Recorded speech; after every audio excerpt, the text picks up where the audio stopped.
এবার জানাবো এক নজরে দৈনিক পত্রিকার শিরোনাম।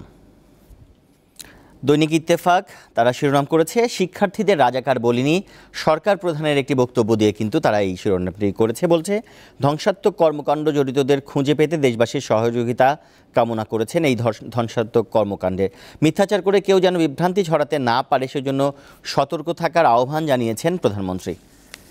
দৈনিক প্রথম আলো বলছে, এলাকা ভাগ করে ব্লক রেড দেওয়া হচ্ছে। সারা দেশে অভিযানে এখন পর্যন্ত 555টি মামলা করা হয়েছে। গ্রেপ্তারের সংখ্যা 6,284 জন। চট্টগ্রামে 30 শিক্ষার্থী গ্রেপ্তারের খবর পাওয়া গেছে।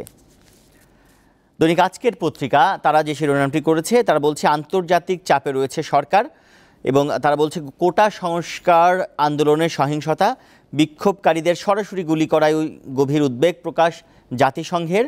বিক্ষোভ দমনে প্রাণঘাতী অস্ত্র ব্যবহারের প্রমাণ মিলেছে এবং ব্রিটিশ পার্লামেন্টে আলোচনার প্রস্তাব 2 এমপির এবং সহিংসতায় জড়িতদের বিরুদ্ধে নিষেধাজ্ঞার মতো পদক্ষেপের আহ্বান জানিয়েছেন একটি গোষ্ঠী। সব মিলিয়ে তারা এই বিষয়টিকে কিন্তু গুরুত্ব দিয়ে চেপেছে এবং তারা বলছে যে মিনহাজের সঙ্গে থেমে গেল অসুস্থ মায়ের চিকিৎসা, অ্যাক্সিডেন্টের ভয়ে বাইক কিনা দেই নাই, মূল্য গুলি খাইয়া। মূলত একটি শেরপুরের পাঠানো একটি প্রতিবেদন নিয়ে তারা এই শিরোনামটি করেছে আজকের পত্রিকা। দৈনিক সমকাল তারা বলছে, সংঘাত প্রাণহানির দায় কার?